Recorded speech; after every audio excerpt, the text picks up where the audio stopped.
Selamat siang, jumpa lagi di Ruang Risiko dan Akal Sehat. Assalamualaikum warahmatullahi wabarakatuh. Pada hari ini saya tidak akan memberikan motivasi, juga tidak akan memberikan tentang falsafah hidup. Tapi hari ini saya akan berbagi tentang satu hal yang sangat sederhana, yaitu apa yang benar-benar saya lakukan setelah pensiun. Karena sebelum saya pensiun, banyak orang melihat bahwa saya sangat aktif, waktu saya sangat sempit, memberikan ceramah di sana, di sini, memberikan rapat di sana, di sini, sehingga sangat aktif. Sehingga banyak orang bertanya kepada saya, "Pak, setelah Bapak pensiun, Bapak ngapain aja? Setelah Bapak pensiun, Bapak kerja apa aja?" Sementara mereka tahu bahwa saya sudah meninggalkan pekerjaan-pekerjaan formal. Dari pertanyaan itu, jawaban saya dari dulu sampai sekarang ya sama. Saya berkata bahwa setelah saya pensiun, saya tetap hidup, saya tetap bergerak, dan saya tetap belajar. Jadi jawaban saya dari dulu sampai sekarang ketika ditanya, "Bapak setelah pensiun ngapain aja? Bapak setelah pensiun apa yang Bapak kerjakan?" Dan saya menjawabnya tidak pernah berubah, yaitu saya tetap hidup, saya tetap bergerak, dan saya tetap belajar. Menurut saya adalah bahwa yang saya pernah sampaikan bahwa manusia tanpa rutinitas dia akan kehilangan arah. Sehingga ketika kita pensiun, kita harus menciptakan rutinitas itu. Jadi ada 4 hal yang ingin saya sampaikan. Apa sih yang saya kerjakan setelah saya pensiun, yaitu satu yang tadi saya baru sebutkan adalah rutinitas. Yang kedua adalah saya terus belajar, dan yang ketiga saya menjaga relasi, dan yang keempat saya bersyukur. Manusia tanpa rutinitas dia akan kehilangan arah. Sehingga kita harus menciptakan rutinitas setelah kita masa pensiun. Banyak sekali hal yang dapat kita kerjakan setelah masa pensiun untuk menciptakan rutinitas kita. Ternyata di lingkungan kita, di lingkungan rumah kita, banyak sekali rutinitas yang waktu kita bekerja tidak kita kerjakan.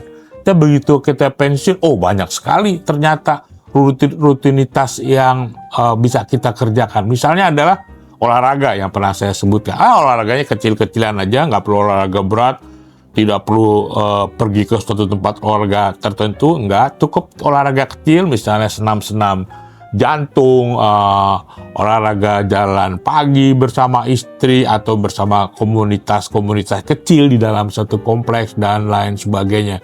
Dan rutinitas yang paling agar otak kita tidak pernah berhenti, yaitu saya anjurkan untuk tetap membaca walaupun kita sudah pensiun. Baca apa saja.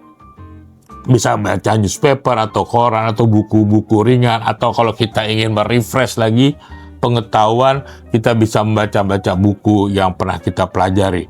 Dan banyak sekali buku yang kita bisa beli. Kemarin saya baru membeli buku di buku bekas di bilangan Blok M. Ternyata banyak sekali buku yang menarik yang perlu kita baca, misalnya tentang 7 kebiasaan hidup, tentang bahwa piknik itu perlu oleh salah satu dokter ditulis, dan saya pikir dan saya membaca, dan bacaan itu sungguh menyenangkan buat saya. Rutinitas juga ada kegiatan RT. Ternyata pada waktu kita bekerja, kita lupa dengan kegiatan di lingkungan RT kita. Ternyata banyak di lingkungan rumah saya ada bank sampah, ada kegiatan tentang olahraga, senam, dan yang paling ya digemari oleh lingkungan tempat saya adalah bermain gaple.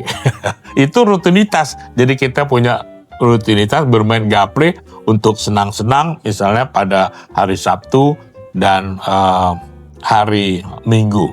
Kita bermain gaple dan setelah berolahraga. Karena ketika kita pensiun, kita bukan lagi waktunya untuk dilayani. Waktu kita waktu aktif kerja, semuanya dilayani. Apapun dilayani, mau makan siang pun dilayani. Mau pergi ke luar kota dilayani, udah ada protokol yang menyiapkan dan lain sebagainya. Tapi ketika kita pensiun, kita mesti ingat bahwa waktu kita bukan untuk dilayani. Pensiun itu adalah waktu kita untuk merawat kehidupan. Salah satunya dengan menciptakan rutinitas yang tadi saya sebutkan. Dan yang kedua adalah apa yang saya kerjakan setelah masa pensiun. Banyak teman-teman saya karena melihat aktivitas saya sebelum bekerja adalah saya gemar membaca, gemar berdiskusi tentang pengetahuan. Dan kebiasaan itu setelah saya pensiun masih saya lakukan, yaitu dengan terus belajar dengan membaca, menulis agar otak saya tidak pernah pensiun. Ya mungkin saya pensiun di aktivitas formal, tapi saya selalu berpikir otak saya tidak boleh pensiun. Dengan cara membaca, diskusi dengan teman-teman. Ya diskusi ringan lah dengan teman-teman SD lah, teman SMP, atau teman mahasiswa, atau ada teman-teman pada waktu kita bekerja.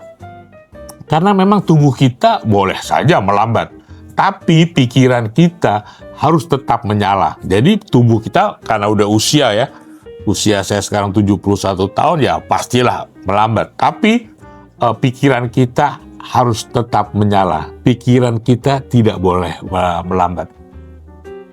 Apa yang saya kerjakan setelah pensiun yang ketiga adalah saya selalu menjaga silaturahmi, selalu menjaga relasi. Ya dulu misalnya saya masih punya teman SD, saya masih punya teman SMP, saya masih punya teman SMA, dan saya masih punya teman waktu saya kuliah. Ya saya kunjungilah mereka seminggu 2 kali atau seminggu sekali, atau mereka berkunjung ke rumah saya untuk tetap bersilaturahmi, menjaga relasi, dan berbincang-bincang, ketawa-ketawa, mengingat memori-memori masa lalu yang membuat kita lebih bergairah dan bergembira silaturahmi bersama sahabat-sahabat kita kecil. Dan yang keempat yang saya lakukan setelah saya pensiun, yaitu saya tetap bersyukur. Bersyukur tentang makna dan bersyukur tentang identitas. Karena menurut saya makna itu tidak perlu kartu nama. Makna itu tidak perlu dengan identitas pada waktu di organisasi. Lain waktu nanti saya akan bicara bahwa identitas apa yang kita tinggalkan dan identitas apa yang kita bangun setelah kita pensiun. Jadi ada 4 kebiasaan atau 4 hal yang saya kerjakan agar saya tetap hidup dan saya tetap bergerak dan saya tetap belajar. 4 hal itu adalah, saya ulangi lagi, adalah bahwa saya menciptakan rutinitas, saya terus belajar, saya menjaga relasi, dan saya terus bersyukur. Itulah kehidupan saya setelah pensiun, tidak megah, tidak sensasional, tapi nyata, konsisten, dan menenangkan untuk saya. Karena pensiun bukanlah akhir dari kehidupan. Pensiun adalah kesempatan menjalani hidup. dengan sadar dan utuh. Terima kasih, demikianlah podcast hari ini tentang apa yang saya lakukan setelah pensiun. Selamat siang, wassalamualaikum warahmatullahi wabarakatuh. Jumpa lagi di Ruang Risiko dan Akal Sehat dengan podcast yang menarik. Saya berjanji saya akan memberikan podcast berikutnya tentang identitas ketika masih kita bekerja dan identitas ketika kita masih pensiun. Karena kita tidak pernah kehilangan identitas. Terima kasih, sampai jumpa.